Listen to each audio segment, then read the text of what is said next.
Welcome back to Crime Stories, where we uncover the most notorious criminals and their lasting impact on history. Today we're diving into the story of Frank Lucas, the man who built a heroin empire in Harlem, smuggling drugs in ways no one had seen before. His operation made him millions, but his downfall was just as dramatic.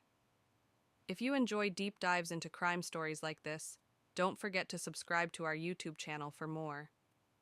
Now, let's get into it. Frank Lucas was born on September 9, 1930, in LaGrange, North Carolina. Growing up in the segregated South, he witnessed racial violence at a young age, including the brutal murder of his 12-year-old cousin by the Ku Klux Klan. These experiences shaped his outlook on life and pushed him toward crime as a means of survival. After moving to Harlem in the 1960s, Lucas sought mentorship under Ellsworth "Bumpy" Johnson, one of the most respected crime figures in the neighborhood. Johnson, known as the Godfather of Harlem, taught Lucas the ropes of the illegal drug trade and how to navigate the criminal underworld.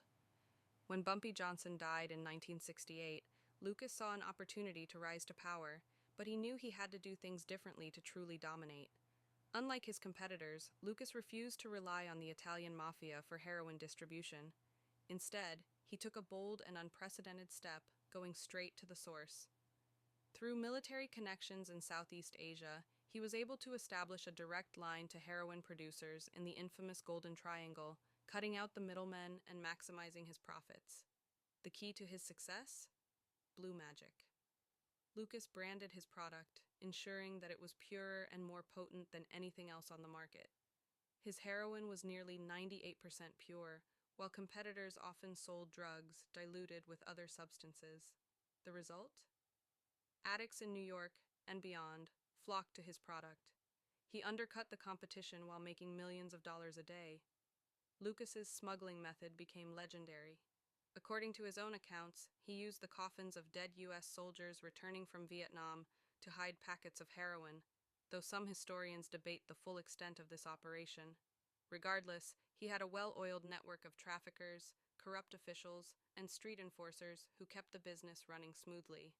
At the peak of his power, Lucas lived lavishly. He owned multiple properties, expensive cars, and even had a mansion in Teaneck, New Jersey, filled with cash hidden in various compartments. But despite his attempts to keep a low profile, there were moments where his arrogance gave him away. One such moment was at a Muhammad Ali fight in 1971. Lucas showed up wearing a $100,000 full-length chinchilla coat with a matching $25,000 hat. In a world where drug lords typically operated from the shadows, Lucas's flashy presence in front-row seats alongside celebrities and politicians drew the attention of law enforcement. As Lucas's empire grew, so did the number of people watching him. Law enforcement agencies, including the DEA and NYPD, were tracking his every move. And despite his attempts to keep much of his business in the family, hiring relatives from North Carolina to oversee operations, his success made him a target. The end came in 1975, when federal agents raided his New Jersey mansion. They found over $500,000 in cash and drugs worth millions. Lucas, once untouchable, was arrested and faced a 70-year prison sentence. But in a stunning move, he turned informant. Lucas provided information that led to the arrests of over 100 people, including members of the police force who had been accepting bribes and working alongside drug traffickers. This move made him both an asset to law enforcement and a pariah in the criminal underworld. His cooperation led to a reduced sentence, and he was released from prison in 1981. However, his old habits returned. By 1984, he was caught dealing heroin again and sentenced to another 7 years behind bars. Frank Lucas's story is a mix of brilliance, ruthlessness, and ultimately, self-destruction. He revolutionized the heroin trade in the U.S., showing that direct sourcing and branding could create unprecedented wealth. But his empire came at a cost. Thousands of lives were devastated by addiction, and Harlem suffered in the wake of the heroin epidemic. His life became the basis for the 2007 film American Gangster, starring Denzel Washington.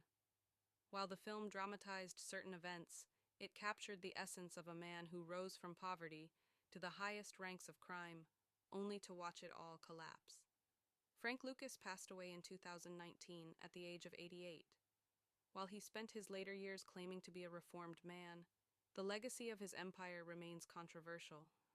Was he a genius businessman, or simply another ruthless dealer who left destruction in his wake?